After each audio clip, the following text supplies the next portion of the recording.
adiada a votação do projeto que suspende o pagamento de dívidas dos estados superendividados. E o repórter Thiago Ramos informa o resultado do processo contra o deputado Jean Willis no Conselho de Ética. O Conselho de Ética decide, Jean Willis quebrou sim o decoro parlamentar. O debate ficou por conta da punição a ser aplicada. E esta edição destaca também: deputadas da comunidade dos países de língua portuguesa se reúnem com o presidente da República e pedem apoio à política para as mulheres. E já faz um ano que a lei antiterrorismo está em vigor no Brasil. Veja o que mudou com a nova legislação.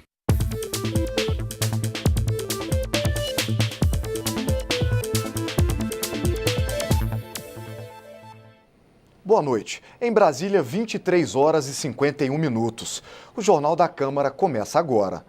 Depois de um longo debate que se estendeu por horas, os deputados acabaram adiando a votação do projeto, que suspende o pagamento de dívida dos estados superendividados. Quem tem as informações é a repórter Dini Moraes, que fala ao vivo do Salão Verde. Dini, boa noite. Como é que ficou a votação ou a quase votação desse projeto que socorre os estados superendividados? Boa noite, Marcelo. Boa noite a todos que nos acompanham agora ao vivo pela TV Câmara. Acabou que a votação ficou para amanhã, começando pela manhã, Marcelo. Foram 5 horas e meia de debate e aí, logo depois de uma votação de um requerimento para encerramento de discussão, que teve 257 votos favoráveis, logo após o líder do governo, na verdade, o participante, o deputado Afonso Florencio, pediu o adiamento dessa discussão para amanhã e foi atendido pelo deputado Rodrigo Maia, o presidente da Câmara, para que essa transferência ocorresse. Lembrando que, como é uma proposta, que é uma proposta de lei complementar, ela precisa de 257 votos favoráveis, ou seja, o placar ele estava aí um pouco apertado e havia uma possibilidade de perda, de o projeto não seguir adiante. Então, em nome de um consenso, em nome de um novo acordo que foi sinalizado entre o líder da oposição e o líder do governo, essa votação, então, passou-se para amanhã, com a possibilidade aí de acordo nos pontos mais polêmicos, que são as contrapartidas, ou seja, o que os estados vão ter que fazer para poder aderir a esse regime fiscal de socorro aos estados super endividados. Vale lembrar, Marcelo, que essa proposta ela já vem sendo intensamente discutida nas últimas semanas, inclusive hoje. O governador do Rio de Janeiro esteve aqui, o governador do Rio Grande do Sul esteve aqui, junto também com alguns representantes da equipe econômica do governo, para conversar com os deputados e tentar chegar aí num consenso. Consenso que não houve até a votação, até o encerramento dessa sessão, mas, como eu falei anteriormente, há aí uma sinalização para que haja um entendimento entre os deputados. E esta é a 4ª tentativa do governo em 3 anos de tentar resolver a crise fiscal dos estados. A discussão aqui no plenário, durante essas 5 horas e meia, em alguns momentos foi acalorada e teve muita obstrução por parte da oposição. Vamos ver como é que foi o debate. A proposta alivia as contas dos estados superendividados, permite que fiquem livres dos limites da Lei de Responsabilidade Fiscal e passem 3 anos sem pagar o que devem ao governo federal e mais 3 anos com as parcelas reduzidas. E, em troca, vão ter que cumprir exigências como vender empresas públicas, não reajustar salários do funcionalismo, aumentar a contribuição previdenciária dos servidores da ativa e de aposentados e reduzir os benefícios tributários. O assunto ficou em negociação durante semanas, mas não houve acordo antes da votação. E houve polêmica desde o começo do debate. O governo brasileiro não tem recurso, repito, está com rombo de 200 bilhões. Como vai deixar de receber as dívidas do Rio de Janeiro, de Minas Gerais e do Rio Grande do Sul? Eu peço aos deputados que não aprovem essa lei, que é injusta com o resto do Brasil. É um projeto que, além de não ajudar de forma emergencial, porque não vai ajudar, ele precisa fazer com que essa dívida aumente para o próximo governador. Será louco o candidato a governador de qualquer estado se esse projeto passar. O Rio de Janeiro está a um ponto de entrar em colapso. Nós não podemos aceitar isso. Temos que cumprir o nosso papel. Tem uma proposta concreta para poder reequilibrar as finanças do Rio de Janeiro. Vamos examinar detalhadamente. Esse projeto, eu repito, que é uma espécie de lei de falência dos estados. Só entra o Estado que quiser. Deputados de oposição tentaram barrar a votação desde o começo. Um dos argumentos era que a proposta já tinha sido analisada ano passado. Mas como os deputados retiraram as contrapartidas dos estados, o texto foi vetado pelo presidente Michel Temer. Nós deliberamos sobre esta matéria ainda nessa legislatura. O presidente vetou. Cabe ao Congresso Nacional apreciar o veto. Mas o relator destacou que esta é uma nova tentativa de fazer com que os estados em crise possam voltar ao equilíbrio econômico. Esse projeto não é um projeto para passar a mão na cabeça de governos que erraram e que não acertaram as medidas e que tiveram diversos outros problemas. Esse projeto é para poder colocar salários em dia, servidores públicos, que em estados como Rio de Janeiro, como Rio Grande do Sul, nem data tem, não sabem quando vão receber seus salários. Marcelo, parlamentares da oposição apresentaram um texto alternativo permitindo que os estados superendividados consigam tenham essa moratória, deixem de pagar a dívida aí por 3 anos, prorrogáveis por mais 3, mas que não tenham que responder por contrapartidas que eles consideram pesadas demais, como a venda de empresas públicas e o aumento da contribuição previdenciária dos servidores públicos. Isso quer dizer que o projeto que vai ser votado amanhã, ele pode ter aí algumas modificações nessa reta final de votação, na verdade, na votação do teor, de fato, dele amanhã aqui no plenário da Câmara dos Deputados. Marcelo. Tá ótimo, Dini. Muito obrigado pelas informações. O ministro da Saúde, Ricardo Barros, esteve nesta quarta-feira aqui na Câmara, participando de reunião das comissões de Seguridade Social e Família e de Fiscalização e Controle. O ministro fez um balanço da gestão e respondeu a perguntas dos deputados sobre temas como febre amarela e o fim das farmácias populares. O ministro da Saúde, que é deputado licenciado, destacou a melhoria da gestão. Ele afirmou que em 300 dias houve uma economia de 2 bilhões e 900 mil reais. Ricardo Barros falou de mudanças adotadas, como fazer os repasses para obras em parcela única e unificar a transferência de recursos para os municípios. Nós temos 5 bilhões e 700 paralisado em contas específicas, onde o Estado, o município não tem interesse de gastar aquele dinheiro, e em outras áreas está faltando dinheiro para a saúde. Substituir os cubanos do programa Mais Médicos não foi possível, como explicou o ministro. Na verdade, 40% dos médicos brasileiros não se apresentam para trabalhar. Eles chegam lá, passaram na chamada, chega lá, quer negociar a carga horária, quer negociar, e não fica. Então, nós estamos dando preferência aos médicos brasileiros, vamos insistir nisso, mas estamos prejudicando o programa, porque até que chame outro médico, a população vai ficando sem atendimento. O ministro destacou como a principal meta a informatização total do Sistema Único de Saúde. Com isso, ele espera economizar 20% dos mais de 240 bilhões de reais que o SUS gasta por ano. Deputados questionaram a redução dos recursos com os ajustes adotados pelo governo federal. Eu sou pragmático. Nós temos que trabalhar com os recursos que temos. Eu não farei campanha dentro do governo contra a área econômica pedindo mais dinheiro para a saúde. Não esperem de mim esse tipo de demagogia. Ele disse, eu não vou pedir dinheiro na equipe econômica, ou seja, a vida das pessoas não importa muito, o que importa é a economia, é economizar recursos para a chamada eficiência. Agora, eficiência para quem, que é a pergunta. Ele economizou em 300 dias de gestão cerca de quase 3 bilhões de reais, reaplicando esses recursos na compra de medicamento, no repasse de recursos federais a UPAs, no apoio e revitalização de Santa Casa. Os deputados fizeram perguntas sobre outros assuntos da área, como o fechamento de farmácias populares. O ministro esclareceu que as farmácias próprias foram fechadas, mas os convênios com as particulares continuam, apesar de estar em estudo uma nova proposta para combater fraudes. Também garantiu que existem vacinas para o controle da febre amarela.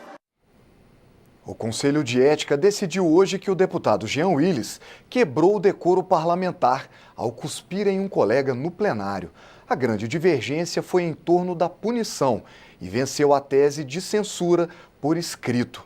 Quem explica isso pra gente é o repórter Thiago Ramos. Essa história começou no dia 17 de abril de 2016, durante a votação do impeachment. Eu voto não ao golpe e durmo com essa, canalhas!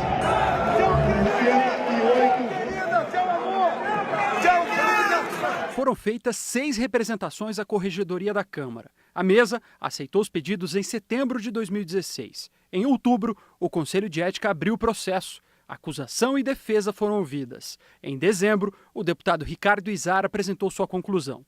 Jean Willis quebrou sim o decoro parlamentar e a punição deveria ser de 4 meses. Esse parecer foi derrotado nesta quarta-feira por 9 votos contra 4. No lugar dele, um outro texto. Júlio Delgado concorda. Jean Willis é sim culpado, mas sugere uma punição diferente, uma advertência por escrito. Ideia vencedora com 13 votos. O Conselho de Ética votou aí de olho numa outra questão. Se os deputados tivessem aprovado a suspensão do mandato de Jean Willis, essa discussão iria parar na mais alta instância da Câmara dos Deputados, o plenário. A questão é, será que era o caso de parar o plenário para discutir um tema como esse? Eu acho que se nós votarmos aqui uma pena que implique em ir para o plenário, e nós lá no plenário fazermos um debate alongado, demorado, o povo lá fora vai dizer assim, mas a Câmara dos Deputados não tem mais a fazer. E eu acho, pelo contrário, que a gente obedecer, seguir o Código de Ética dessa casa, levar um caso desse ao plenário, é mostrar que aqui não existe corporativismo. Venceu a primeira tese. O caso do deputado Jean Willis não vai ser decidido pelo plenário.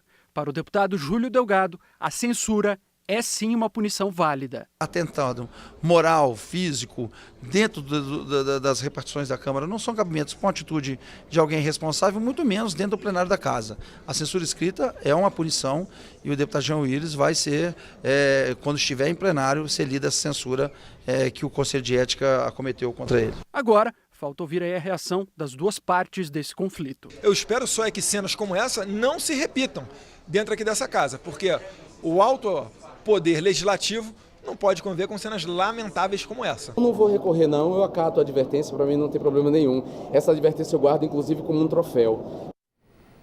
Continuando nossa série de reportagens sobre as comissões permanentes da Câmara, hoje nós vamos conhecer um pouco mais sobre a Comissão de Viação e Transportes e sobre os desafios que o presidente do colegiado, deputado Altineu Cortes, prevê para 2017. A Comissão de Viação e Transportes analisa todos os projetos de lei envolvendo a circulação de passageiros e de cargas, dentro e fora das cidades, por via terrestre, aérea e aquática. Também trabalha na promoção de estudos e discussões sobre o Sistema Nacional de Viação e os sistemas de transportes em geral.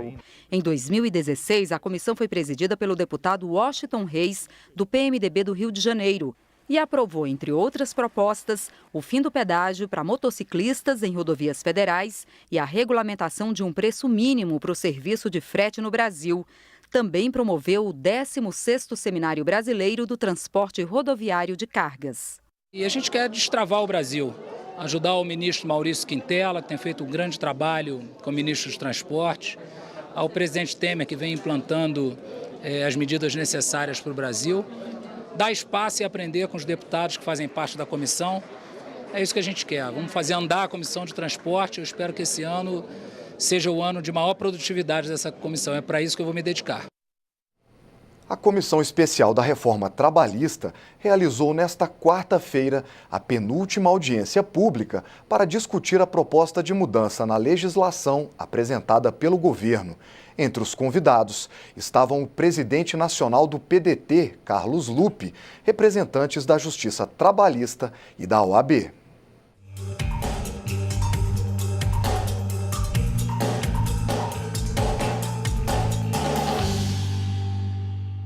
O representante da Ordem dos Advogados do Brasil, Raimar Machado, foi o primeiro a criticar alguns pontos da reforma trabalhista. Para Raimar, a legalidade da reforma, que foi apresentada como lei ordinária, ainda pode ser questionada porque mexe com direitos garantidos pela Constituição.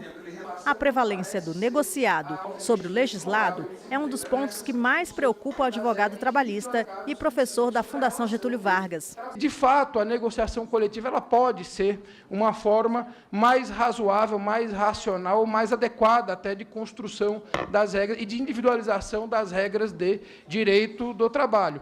Agora, a simples flexibilização ou possibilidade ou garantia de que se possa sobrepor normas coletivamente negociadas sobre a legislação não parece ser a solução imediata para a maioria dos nossos problemas. O relator da comissão disse que não vai abrir mão desse ponto e que já existem decisões no Supremo Tribunal Federal que garantem a negociação direta entre o patrão e o trabalhador. A negociação é o instrumento que consagra a relação do trabalho no mundo inteiro, inclusive no Brasil. São mais de 40 mil acordos celebrados por ano. Então, ser contra a negociação é ser contra o princípio basilar do relacionamento entre atores sociais que fazem o capitalismo existir. O presidente nacional do PDT e ex-ministro do Trabalho, Carlos Lupe, foi mais contundente nas críticas à reforma trabalhista. Para o ex-ministro, na atual crise econômica, o governo deveria estar preocupado em garantir direitos dos trabalhadores e aposentados e não reduzi-los. Não existe capital produtivo, não existe crescimento de nação sem um trabalhador protegido e realizado naquilo que ele trabalha, naquilo que ele produz. E não é essa a legislação. E não é fazendo trabalho temporário. E não é acabando com a função principal dos tribunais regionais do trabalho. E não é tirando o direito. E nós estamos invertendo tudo.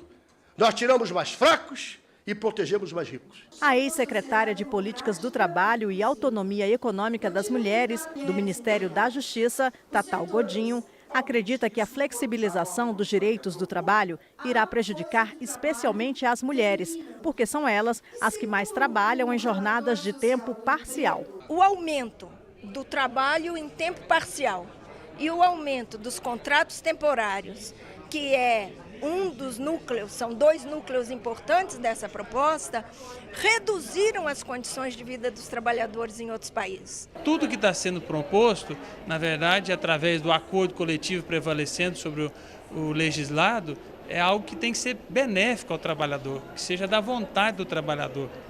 Se não há vontade, não há acordo, e aí vale-se a legislação.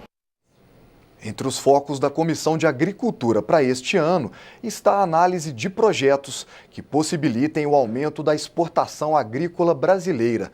O agronegócio representa 20% do produto interno bruto do país.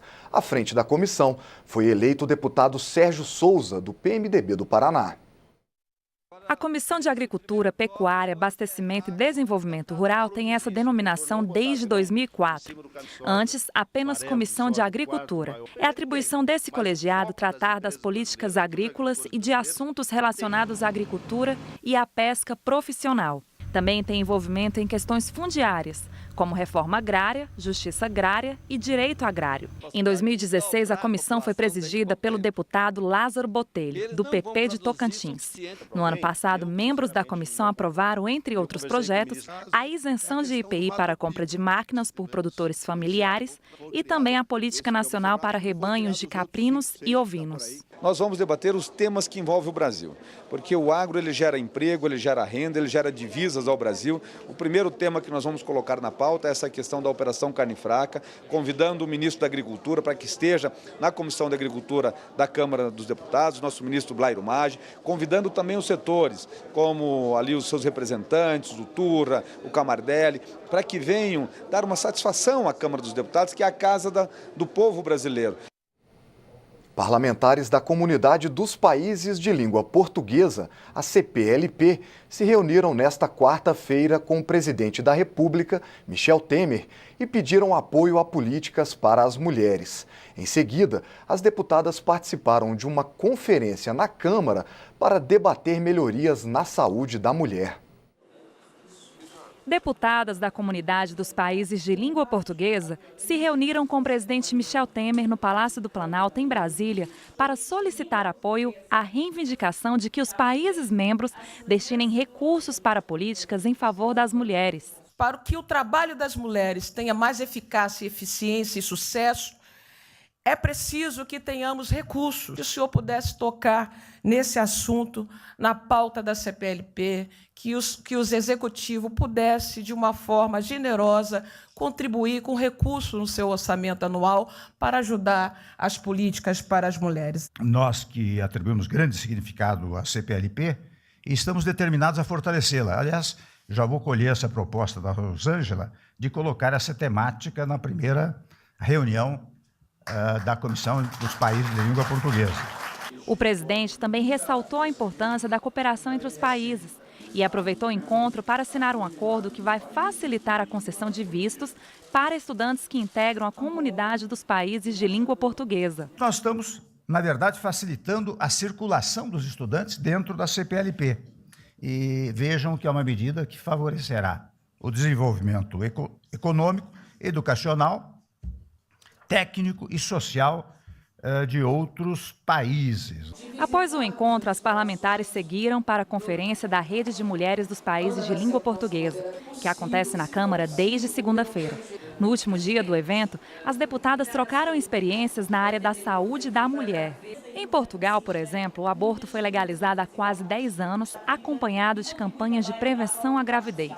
Essas duas iniciativas levaram à redução dos abortos em 15%. O que os nossos dados hoje nos dizem é que o facto de nós termos descriminalizado esta possibilidade das mulheres recorrerem ao aborto permitiu com que haja mais saúde para as mulheres, mais saúde para as meninas e que efetivamente as campanhas nacionais resultem em boas práticas e os números do aborto venham a diminuir.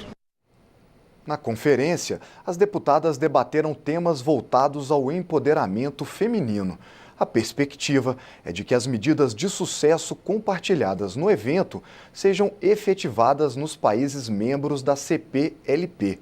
Para mais informações sobre os trabalhos realizados na conferência, acesse a página www.leg.br/Rede Mulheres AP CPLP.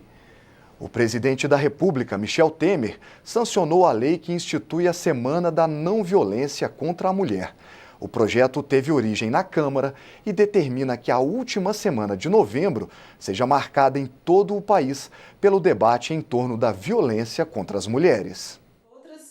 A antropóloga Lívia Vitente viveu um relacionamento de 8 meses com um uruguaio que ela conheceu em Montevidéu. Ela está separada dele desde 2005, mas conta que até hoje sofre consequências psicológicas por conta da violência física, emocional e até sexual que sofreu do namorado, que bebia muito e era ciumento. Lívia se tornou uma ativista do combate à violência contra a mulher e explica que muitas vezes o agressor é o tipo de homem que parece estar acima de qualquer suspeita. Às vezes a gente acha que isso só acontece com a vizinha, com a amiga, né? E não, acontece com a gente. E é com aquele cara que a gente acha que é o cara legal, né? Que é um cara que tem, não sei, de repente posicionamentos políticos parecidos com os seus, ou uma educação que você considera uma educação mais formal, né? Fora desses estereótipos. E não, ele é um agressor também. E ele é um agressor que ele está escamoteado, ele está entre a gente, ele existe. O objetivo da Semana Nacional pela Não Violência contra a Mulher é estimular o debate em torno do assunto. O autor da lei é o deputado Chico Lopes. Ele lembra que o Brasil já aprovou a Lei Maria da Penha, mas que é preciso avançar. A violência é em casa, a violência na universidade, é na rua, é no trabalho, que as mulheres ganham menos. A mulher é uma companheira que tem a mesma igualdade dos homens e não merece esse tipo de tratamento. Portanto, nós tomamos essa iniciativa, esperamos que as mulheres e homens entenda que nós somos iguais perante a lei e perante a Deus. Aqui na Câmara, a deputada Jô Moraes foi a relatora da matéria na Comissão de Seguridade Social e Família. Ela defende a aprovação da lei para que a violência contra a mulher seja debatida em todo o país. É muito difícil nós dizermos, não, vai mudar. O que vai mudar é uma cultura onde a sociedade seja fraterna, seja mais solidária e onde o homem não se sinta dono da mulher, proprietário da mulher. E só temos como forma esta repetição do debate. A Comissão de Defesa dos Direitos da Pessoa Idosa é uma das mais recentes da Câmara. Foi criada em 2016 e teve um primeiro ano de muita atividade. O parlamentar eleito para comandar o colegiado em 2017 foi o deputado Gilmar Nascimento, do PSC de São Paulo. Como está na ordem do dia, a reforma da Previdência foi o assunto mais discutido na Comissão de Defesa dos Direitos da Pessoa Idosa no seu primeiro ano de funcionamento. Em 2016, os deputados realizaram 4 audiências públicas para debater a situação da Previdência Social e as propostas de mudança para aposentadorias e benefícios aos idosos. A estimativa da Organização Mundial de Saúde é que até 2050, 3 em cada 10 brasileiros tenham mais de 60 anos de idade. Com essa previsão, a comissão da Câmara analisou e votou vários projetos de lei para assegurar qualidade de vida aos idosos. Entre eles, o que torna mais rigorosa a punição aos crimes de agressão a pessoas acima de 60 anos. Outras propostas aguardam para serem votadas neste ano. Uma delas obriga as empresas de transporte a manter funcionários treinados para auxiliar o idoso que utilizar o ônibus ou metrô. Se nós pensarmos que estamos num país que já tem 27 milhões de idosos e que daqui 9 anos teremos 35 milhões e em 2050 seremos aí quase 40% da população idosa, eu acho que esse assunto é um assunto muito atual, muito do dia a dia. E outro assunto que nós vamos cuidar exatamente da qualidade de vida do idoso. Não tem sentido, por exemplo, num país em que as pessoas chegam aos 59 anos, ou seja, quando está na entrada da fase da terceira idade do idoso, os planos de saúde, essa é uma guerra que nós vamos travar com os planos de saúde, que acabam elevando as taxas dos planos de saúde a um patamar insuportável. Não é? Então, nós vamos trabalhar a qualidade de vida dos idosos, trabalhar essa coisa do plano de saúde dos idosos e vamos ficar na expectativa de que o idoso brasileiro tenha um pouco mais de dignidade, um pouco mais de vida e um pouco mais de tranquilidade para poder viver. Uma correção, na verdade o nome do presidente da Comissão da Pessoa Idosa é Gilberto Nascimento e não Gilmar. Já faz um ano que a lei antiterrorismo está em vigor no Brasil. Em fevereiro de 2016, ela foi votada em última instância pela Câmara dos Deputados, depois de passar também pelo Senado. Apesar de recente, a lei já foi aplicada para garantir a segurança pública, inclusive nas Olimpíadas. Durante os Jogos Olímpicos no Brasil, a Polícia Federal promoveu a Operação Hashtag, que prendeu inicialmente 10 pessoas suspeitas de planejarem um atentado terrorista. A operação só terminou após 10 meses de investigação e indiciou várias pessoas com base na lei antiterrorismo, que foi sancionada em março do ano passado. Pela lei, o terrorismo pode ser praticado por um ou mais indivíduos motivados por razões de xenofobia, discriminação ou preconceito de raça, cor, etnia e religião. São considerados atos terroristas. Usar, guardar e transportar explosivos, gases tóxicos ou outros meios capazes de promover destruição em massa. Sabotar o funcionamento ou apoderar-se do controle de meios de comunicação, de transporte ou locais onde funcionem serviços públicos essenciais, atentar contra a vida ou a integridade física de qualquer pessoa, promover ou prestar auxílio a organizações terroristas, entre outros. As penas podem chegar a 30 anos de reclusão, além de multa e sanções correspondentes à ameaça ou à violência. A lei antiterrorismo também estabelece regras para a investigação e trata dos ritos processuais, além de reformular o conceito de organização terrorista. É uma lei bastante moderna e todas as conversas que eu tenho tido com a Polícia Federal sobre esse assunto, eu só recebo elogios. A lei ela tem um aspecto que é inovador no Brasil, que tinha que ser implementado e foi implementado através da lei. É inovador no nosso sistema jurídico, que é de dar às polícias a possibilidade de investigar e se antecipar ao crime. O terrorismo é um tipo de ação que precisa ser combatida de maneira a evitar que ele aconteça. Portanto, tem que agir com o tipo penal que se criou na lei é o tipo penal da preparação do ato. A lei antiterrorismo tem um parágrafo que exclui das ações consideradas crime aquelas realizadas em manifestações políticas e de movimentos sociais, sindicais, religiosos e de classe. Isso vale para protestos e manifestações populares. Mas há quem acredite que a lei pode ser usada para inibir a ação dos movimentos sociais. Nós somos um país multiétnico, nós somos um país multirreligioso, né? Nós somos um país em que o grande problema é a desigualdade social interna. Nós não temos guerras com vizinhos. Então, chamar para si esse tipo de questão, na verdade, foi um grande álibi para intervir na resistência popular no nosso país. Então, eu acho que enfrentar o terrorismo se enfrenta com informação. E esta edição termina agora. Para outras informações ou para rever nossas reportagens, é só acessar a nossa página na internet. O Jornal da Câmara volta amanhã. Até lá. Tchau.